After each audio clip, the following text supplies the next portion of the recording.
Donc voilà, notre premier spot en Iran, en nature.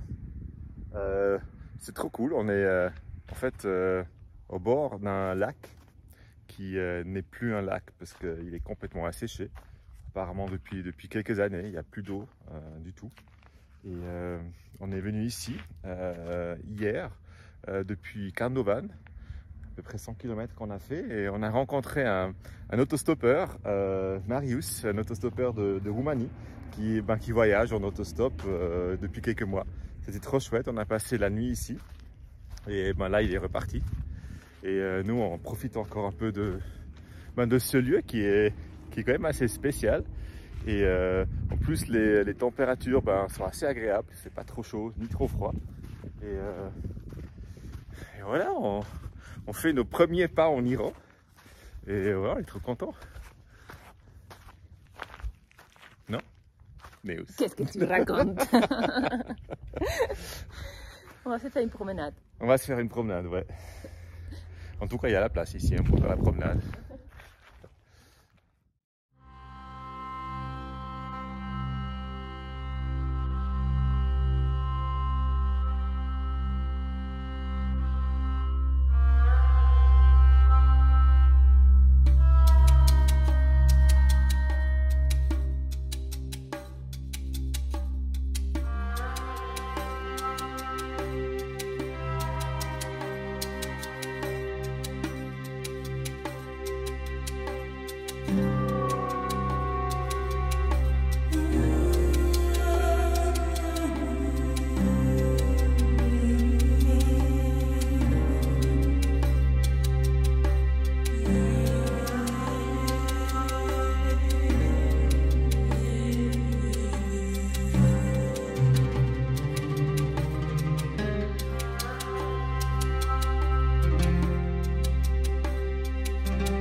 Voilà, là je suis un peu en hauteur, là, ça donne peut-être une idée de la taille de ce lac.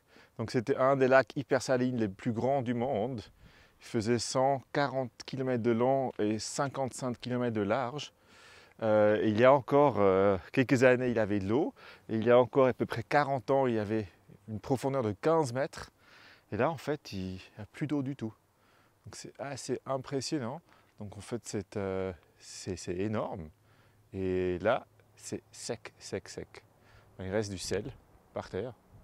Comme tu peux te l'imaginer, les raisons sont principalement humaines. Mais c'est quand même fou de voir ça complètement asséché. Tu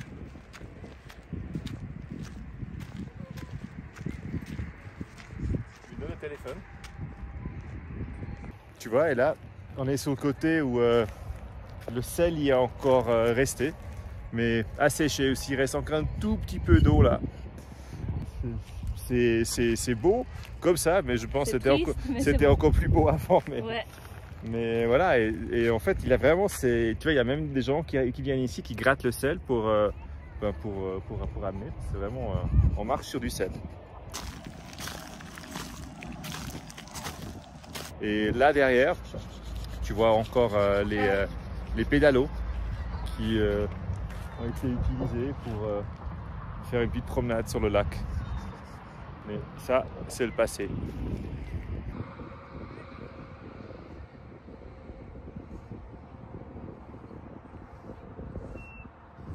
On est prête pour reprendre la route? Ouais.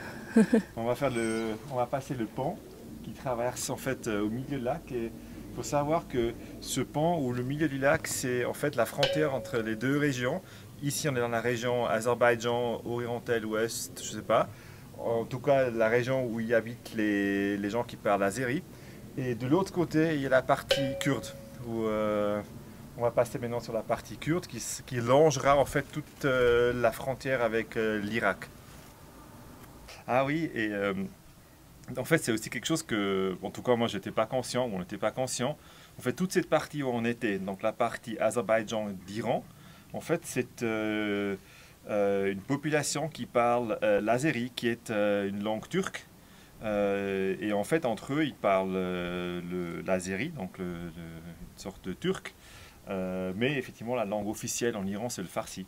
Mais c'est intéressant, donc tu découvres des choses comme ça, évidemment, quand tu es dans le pays. Et c'était très intéressant. Et là, on va aller dans la partie kurde. C'est quand même impressionnant, quand tu le vois comme ça. Le lac, ouais, il est énorme quand même. Il est énorme, énorme. En fait, on est en train de longer le lac Urmia vers le sud, tout par les côtés. Et voilà, c'est immense cette lac.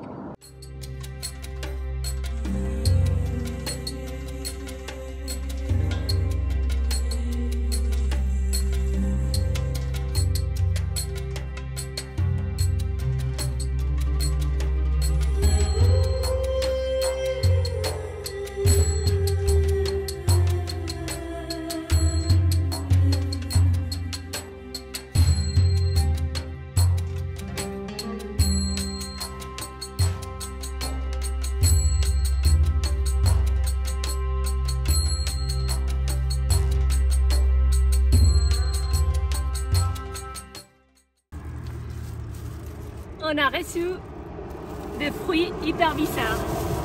Ils sont très gentils, regarde ça c'est quoi, je sais pas. Ils viennent de nous offrir ça. On était juste ici à côté de la roue. Une famille. C'est quoi ça comme truc? Tu connais ça? J'ai aucune idée, ça doit être un fruit, mais... Bah on va écoute, goûter. on va goûter tout ça. Je sais pas qu'est-ce que ça doit être, mais j'ai trop la curiosité de voir. C'est comme une espèce de concombre. Mais ça peut pas être un concombre, non? Je pense pas non plus, mais... C'est un que c'est un concombre. concombre. C'est un concombre?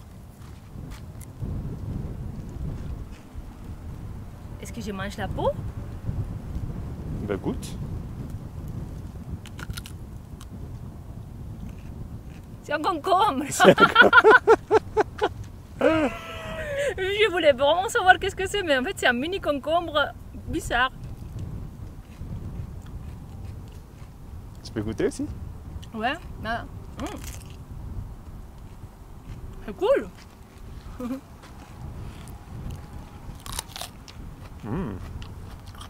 C'est un concombre. Il y a du goût, hein? Il a du goût, c'est hyper bon. Bon, trop cool. Moi, j'ai pensé que c'était un fruit spécial iranien ou un truc comme ça, mais en fait, c'est un concombre. Ouais. Mais je crois que c'est un concombre qui mange aussi comme un fruit. Ouais, parce que nous en a beaucoup de Ouais. fruits, donc Mais il est très goûteux, hein? c'est bon. On a pensé que peut-être on va se poser quelque part près d'un autre lac, mais avec de l'eau cette fois. Non? On C'est ça? espère, ouais. Ouais. Mais on verra, on verra. On improvise, sinon.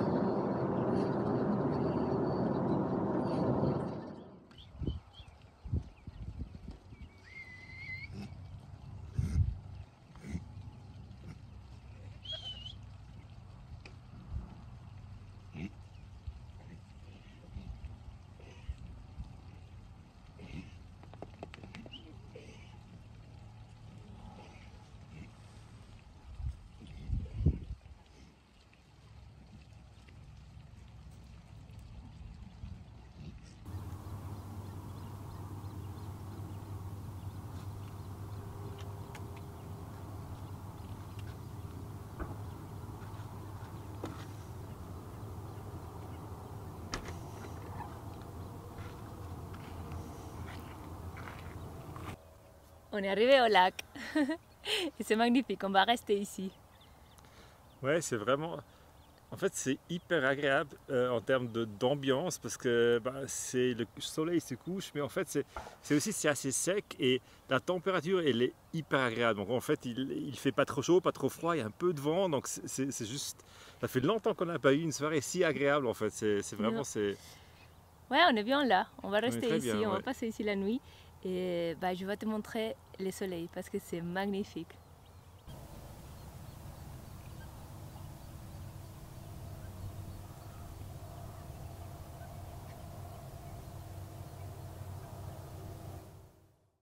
Ouais, tu vois, c'est quand même impressionnant ici. En fait, là, tu te rends compte qu'on est dans un énorme pays. En fait, c'est pas comme avant où tu roulais, on va dire, 50 km et tu te retrouvais dans un complètement autre paysage. Ici, tu peux rouler des heures et c'est tout le temps les mêmes paysages. et c'est le non? même paysage. Bon, après, ça change un peu, mais là aussi, on se rend compte que pour bouger un peu sur la carte, ben, il nous faut faire des heures en fait. C'est pas comme en Arménie où on va dire dans une petite journée d'à traverser le pays. Et là, c'est vraiment immense. On n'est pas habitué, mais là, Ouais, on n'est plus habitué, je veux dire. on fait plus de kilomètres par jour qu'on était habitué, on va dire comme Ouais, ça, beaucoup plus, ouais. pour arriver au prochain endroit.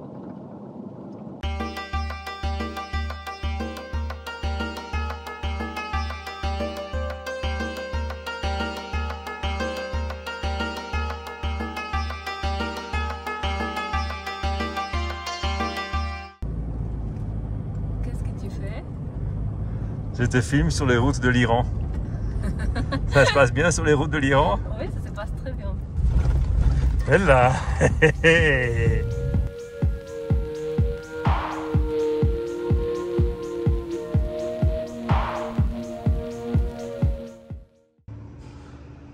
On vient de s'arrêter juste ici à côté de la rue pour prendre de l'eau, parce qu'il y a un robinet juste à côté, et il y a ce petit resto. Et bah, le monsieur nous a dit qu'il va nous préparer un kebab, c'est ça qu'on a compris. Mais en tout cas, il va nous faire quelque chose à manger. Il est en train de mettre un truc sur le grill, ouais. Ouais, il est en train de mettre un truc sur les grilles.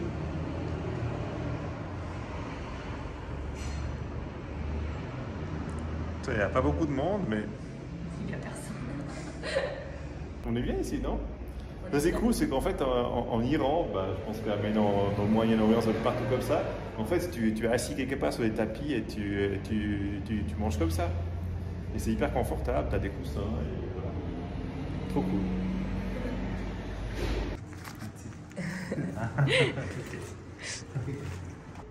Boah, regarde qu'est-ce qui nous a mené. C'est trop bon ça, non? Hello. Impossible, Hello. Il nous a pas laissé payer. Thank you. Thank you. Thank you. Brother. Brother. Thank you.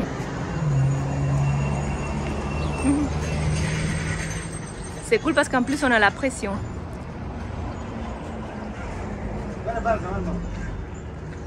Ils nous ont même invités en chai. Regarde. Waouh. Il a ça chez lui.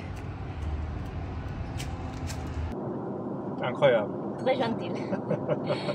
En fait, c'était toute une famille kourde, parce qu'il y a aussi les Kurdes ici en Iran. Et bah, ils avaient son petit resto et juste à côté la maison. Et ils habitaient tous. Et dans le jardin, une autruche. Et oui, exactement. Aïe. Ouais, ils étaient trop gentils. Trop gentils. En plus de l'eau à pression, ils nous ont offert à manger, du chai, parfait. Ouais, incroyable, trop gentil. Waouh.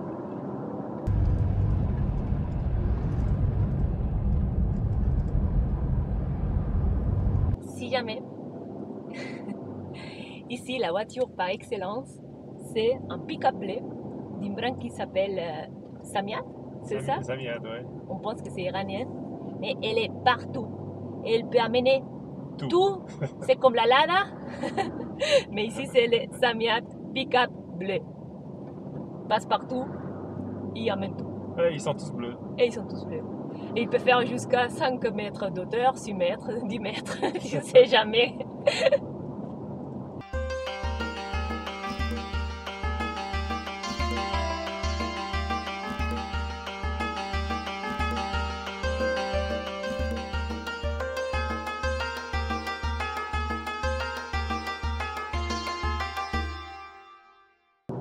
Alors, concernant les diesel ici en Iran, comment on peut faire, comment on peut remplir les réservoirs?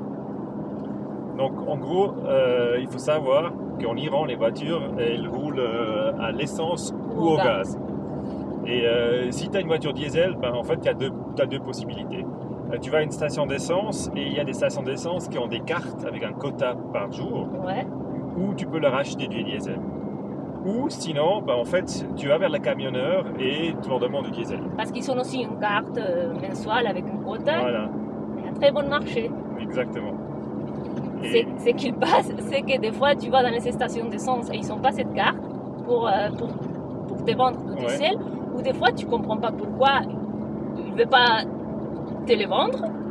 Et donc, normalement, c'est toujours les camionneurs qui te l'offrent en fait. qui te l'offrent. En tout cas pour nous, ça nous est arrivé le plus souvent qu'ils te l'offrent. Ouais.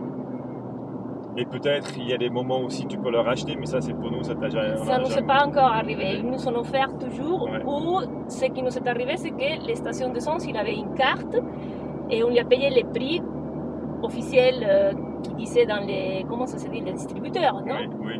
Donc c'est comme ça que ça se passe. Ah, on a entendu qu'il y a des fois que les stations d'essence ils veulent se faire de l'argent de ça, mais à nous, pour l'instant, ça ne nous a pas encore arrivé. Bon, en tout cas, c'est pour ça que c'est pas vraiment un enjeu de diesel, parce que c'était bon marché. Ouais, donc du très coup, bon marché. soit on te l'offre, ça te coûte de toute façon rien, et sinon, ben, Si tu les payes, ça te coûte genre pour 50 litres 1 euro. Et si tu te fais arnaquer, peut-être tu payes un peu plus, mais bon, ça reste de toute façon pas cher. Ouais, exactement, c'est ça.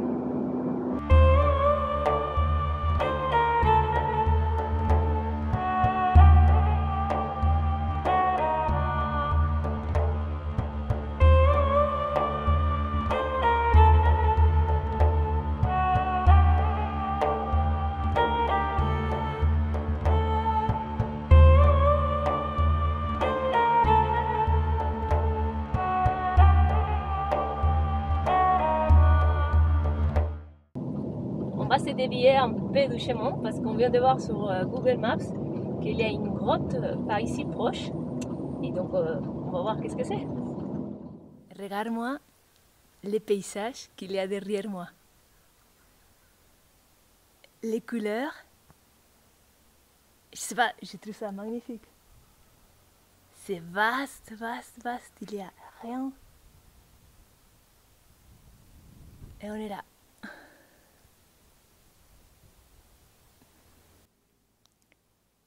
Je ne sais pas combien de prises j'ai fait déjà, mais j'arrive pas. En fait, je ne sais pas comment te montrer pour que tu te fasses une idée de la largeur de ce truc. C'est un truc énorme, énorme. Tu vois la vitre là et tu vois la roche. C'est impressionnant, hein? Ouais. Bon, il faut monter jusqu'à là, hein? Allez.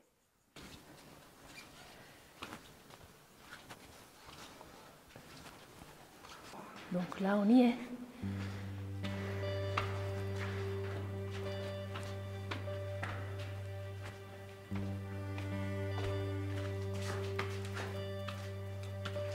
Waouh! C'est impressionnant ça.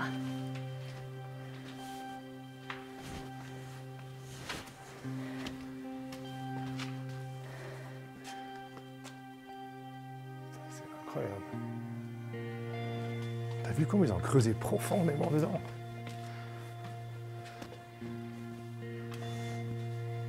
Ouh, je vois rien du tout.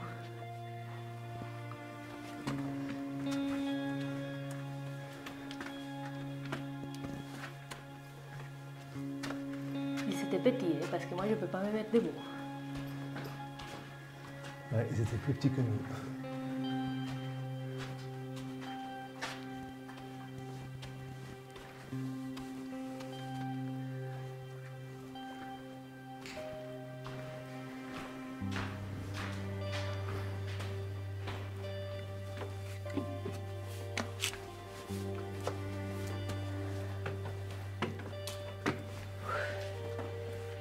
C'est magnifique ça.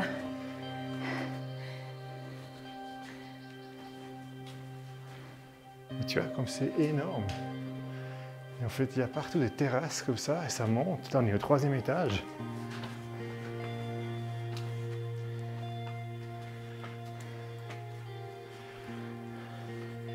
Et là, il y a des gravures en grec qui disent c'est la maison de Hercule. Si on rentre là, Tu es en sécurité. on est en sécurité.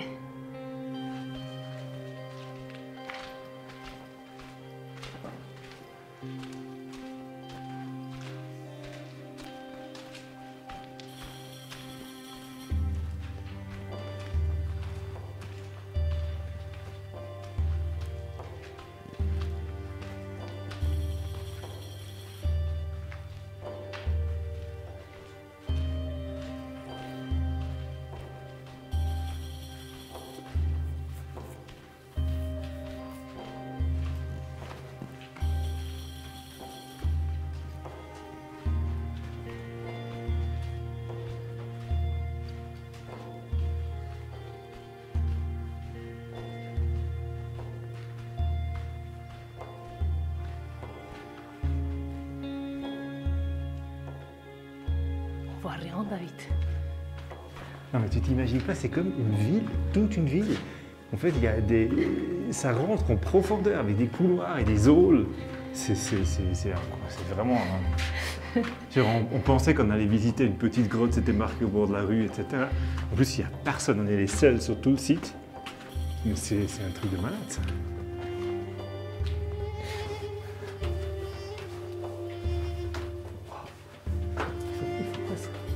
Allez, à quatre pattes, là. L'adrénaline.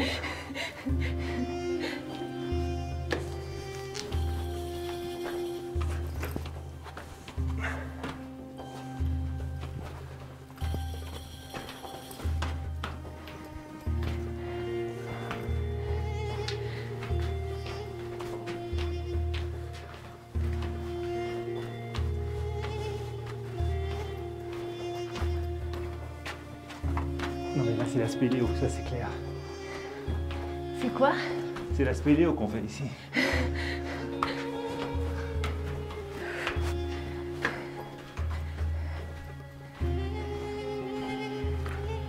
J'ai aucune idée où on est.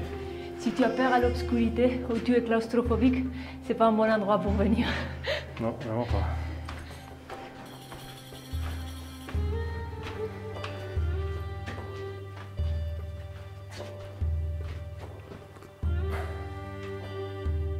Tu peux mettre la lumière? Parce que Oui, je mets. on voit rien.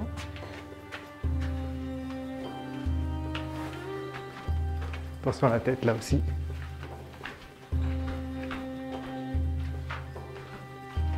Là c'est la tête. Hein. Pour? La tête. Ah ouais. Heureusement tu m'as dit parce que...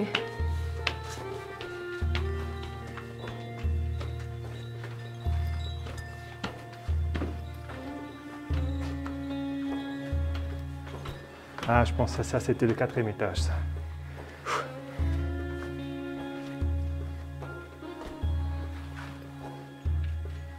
De temps en temps, il y a des sortes de couloirs qui sortent de la falaise. Donc, tu vois ça, peut-être, voilà, là. Et en fait, c'est un couloir, et alors c'est bien, je sais pas, 30-40 mètres. Et on va voir ce qu'il y a au bout. Je pense que ça mène vers un sort de balcon.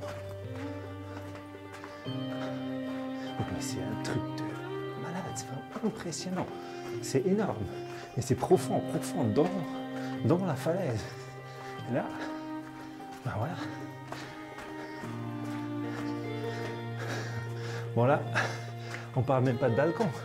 Là, c'est carrément une terrasse, mais énorme. T'as vu ça? Tout ça.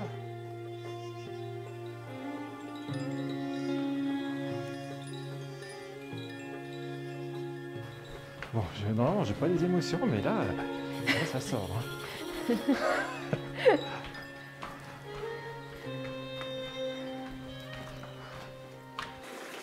Tu vois, et en plus de tout ça, ils avaient une source juste en bas de leur bâtiment. Trop cool.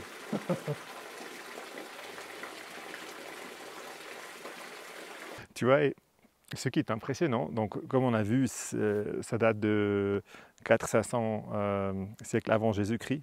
Et en fait, ça a tenu. Mais on sait qu'il y a eu plein de tremblements de terre, qu'on avait dit à Tabriz et autres. Et en fait, il a tenu. Tu t'imagines un immeuble qui tient si longtemps? Non, ça casse tout, les ruines que tu peux voir. Et en fait, cet immeuble-là, derrière nous, sur 4 étages, ben, il a survécu pendant beaucoup de milliers d'années. Impressionnant. Allez, on y va.